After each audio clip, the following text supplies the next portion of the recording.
So I'm just going to be giving you guys kind of an overview as to why we even have globalhealthU in the first place, and then talk a little bit about our goals for globalhealthU and some amazing things that your chapters accomplished last year because of globalhealthU. So we went over GlobeMed's history this morning, and hopefully you had heard that history before Leadership Institute. But if not, I think it's a really important story to start learning and thinking about how to retell to your chapter, because our history is really the story that we use to subtly explain these different power relationships that exist within our current system. So I think we're going to zoom out a little bit and think about GlobeMed and our history as a case study, and explore these bigger systems that we really were a part of during this entire evolution of who we are. So if you zoom out to really look at the systems perspective, there is this spectrum that nonprofits and advocacy groups kind of fall within. So on one hand, you have a group that really is working within the existing power relationship structure. So that's a lot of like direct service organizations, like soup kitchens, for example. And that's really where we started. There was a problem. There were communities abroad that didn't have resources, and we did. So, simple equation, we take resources from here and we move it to there. So we're recognizing that there's an inequality, and we're accepting it, but really what we're trying to do is alleviate these symptoms. And then we have this aha moment. And this aha moment you'll hear us talk about over and over and over again, because this is really where GlobeMed actually started. This is when we became GlobeMed. So we realized that we were accepting how things were normally done, and it really wasn't addressing the problem that was causing the inequities that we were fighting against. And I would say that right now, we're kind of in this position where we're sort of teeter-tottering in the middle between accepting these current power relationships and also kind of challenging them, but not really. And I think we've been here for like the last 7 years. We haven't really advanced with what our model is. We haven't taken these lessons that we've learned over the last 8 or 9 years and pushed them into the next space to look at what are the bigger systems that we potentially could impact through all these conversations that we're having. And really, in the beginning, after that aha moment, we really took a step back, and we realized that without this self-reflection, without the humility that Rishi was talking about, to step back and to really question what we were doing and how we were doing it and what the approach we were using causes, could actually mean that we were engaging within an oppressive system while trying to do good. So really, in the beginning, at the very core of our model, we've always had this space where we wanted to learn and discern different approaches before acting. So to give you some context of how GHU has evolved over the years and what you're stepping into, is in the beginning, from 2007 to 2012, we used to have global health tracks. So these were really regimented, and they were meant to take the place of a global health curriculum that really wasn't commonly offered at all to undergraduate students. In some universities that you're part of now, it is much more common than it was, but this was a pretty strict global health track that all chapters were following month to month. And then in 2013, 2014, we had 2 students, one from University of Michigan and one from Boston College, come intern, and they created a brand new curriculum that was based off of feedback, where chapters were really saying, you know, there's a lot of really interesting things that are happening in the global health world that we want to talk about that this curriculum doesn't allow us to talk about. So how can we do that? So it was a much more unstructured curriculum where we had these big questions that we wanted our chapters to answer throughout the year. And then there was sort of like this mix and match with activities and resources that you could put together. And last year, we experimented with a brand new kind of curriculum that was really looking at systemic change. So what are these like reflection questions that you can constantly be asking your chapter to make sure that you're exploring these bigger systems at the same time that you're talking about maybe the issue that your partner is facing on the ground. So out of this process last year, we came up with 3 main goals that we have for GHU, and we still have them for this year as well. So the first one is to recognize student power and responsibility. So this, again, was a really systems-focused curriculum, which was highlighting what advocacy really meant to GlobeMed's mission, and then how you could take those lessons and act on them, how you create more transparent and accountable global systems. And this is very wordy, I apologize. GHU 101, don't put this many words on a slide.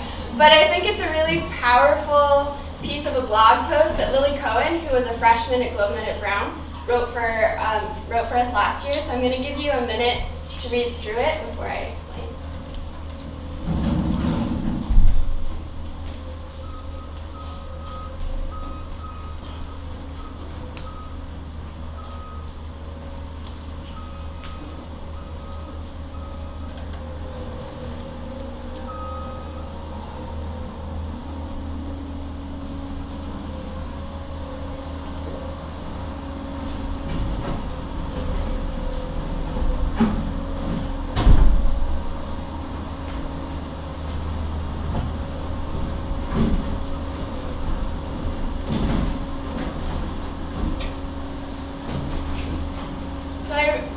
Like this example because of 2 things. The first thing is that she really highlights our partnership model, but she's applying it outside of GlobeMed.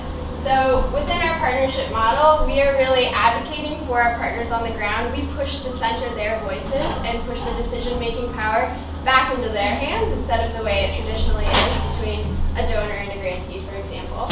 So she's taking that exact same principle and looking at kind of the bigger picture of who are the people that are most affected, what is the biggest problem that's happening in their communities, and why do they not have a seat at the decision-making table. And she not only understands that problem, but she feels this innate responsibility to do something about it. And she realizes that she does have power to create allies on campus and to do something about it. And I also think it's really beautiful what she says. She says the vision may stem from one person, a student like me, or collaboratively in a group of interested individuals like these in the GlobeMed network. So I really think advocacy is something that can start within you, but also be actualized through this network. So the second goal is to build power on campus. So this is really around how do you create allies? How do you take these conversations that you're having within GHU outside of just your chapter? How can you impact more voices, more conversations, more people? So a lot of chapters use public GHUs, or World Day of Social Justice is an event that almost every single chapter does something for. And they actually used it to start this bigger conversation around partnership models, around ethical global engagement. And the result of that was 10 GlobeMed chapters have now founded global health student coalitions on their campus. So this will be the second year that they will be chairing a coalition of students that are involved in other organizations, but have an interest in learning from each other and working together. So when there is an issue that they want to push forward, or they think is important to have a bigger conversation about, they have this, exponential network on their own campus. And this is a quote from Rachel Selstone, who was one of the GHU interns that created the 2013 curriculum. And then she was one of them that did the Global Health Coalition.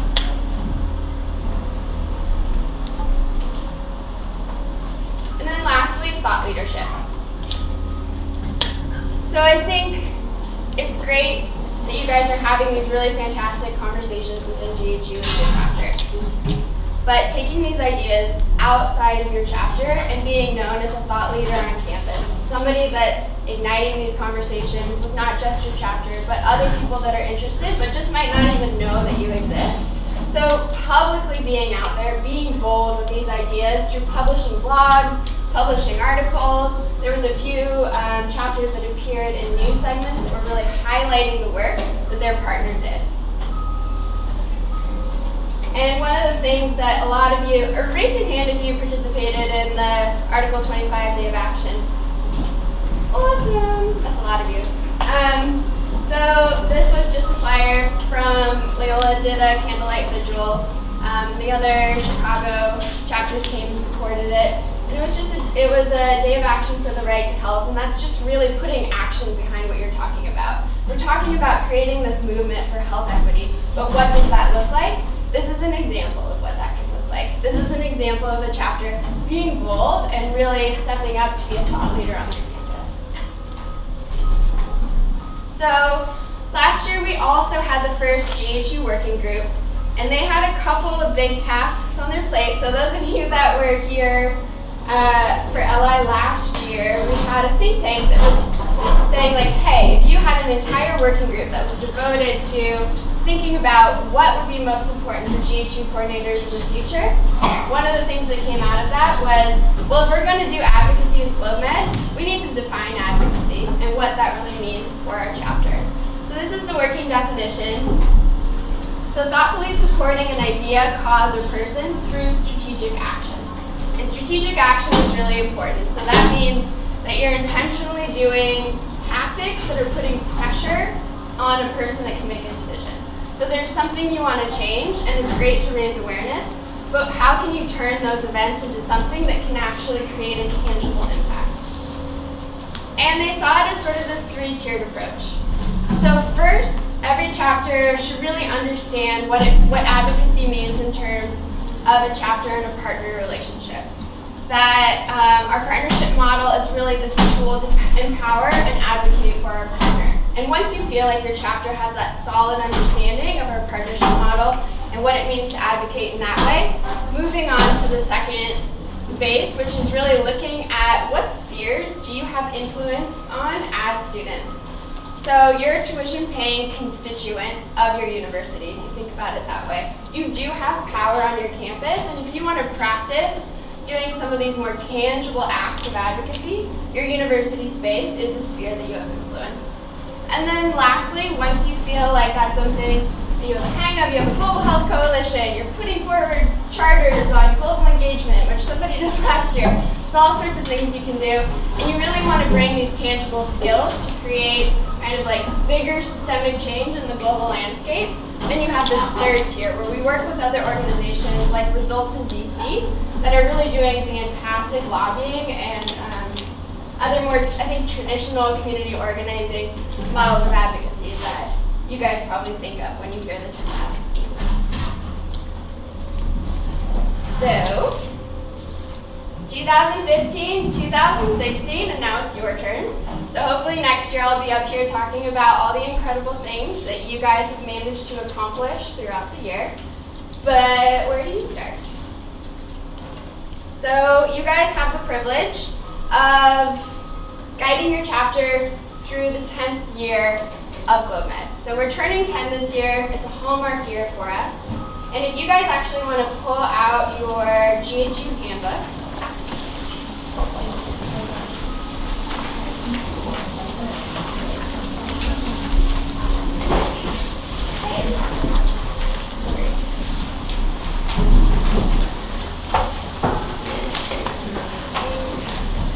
you'll see that there's a page that says like philosophy and then fall, winter, and spring. This year we're dividing the year into 3 different pieces, and the purpose of that is really to ensure that our chapters are having some of the same conversations at some of the same times. So we have some of the things that are happening as a network throughout the year. So all of us are going to have a theme for a specific time of year. But obviously some of you are on quarters, some of you are on trimesters, some of you are in whatever. So I leave it up to your discretion to draw that line in the sand of what's fall, what's winter, what's spring. So the fall piece is really starting off by laying this foundation of what GlobeMed is to your chapter. So looking back, and it's organized by the questions that GlobeMed was asking that pushed us into each phase of evolution. And then we move on to the winter. So we have this foundation of what GlobeMed is, And we're looking at what are the skills that really matter to be effective in global health. And these are the skills that have been pushed forward by our partners. And then lastly, ending with, so first you have so you've learned like why we operate, you've learned how we operate, and then you're finishing the year by exploring how you can help every member of your chapter turn these ideas into action. So each section has example GHUs in it for you to follow. You can go through them as quickly as you want, but we want to make sure that each chapter is having these conversations so that every chapter has had the same conversation by the end of year 10. Is that confusing? Okay. So we have like a couple minutes if you guys have any questions or thoughts or anything you want to ask. Otherwise, I'm going to transition into the first activity. No questions? Cool. All right, well, I'm here all weekend, so if you come up with one, come find me. So I'm going to hand it over to Sarah and Neha, and they are going to help give us an example of what it means to really dig deep into the conversations that we want you to have this year. And there is no air conditioning in here, so I am really sorry that it is so hot. But I wonder if we should open a window or something. It's really loud up there. It's too loud. Are you guys hot? No. Okay. Just kidding, I'm not either. Okay. All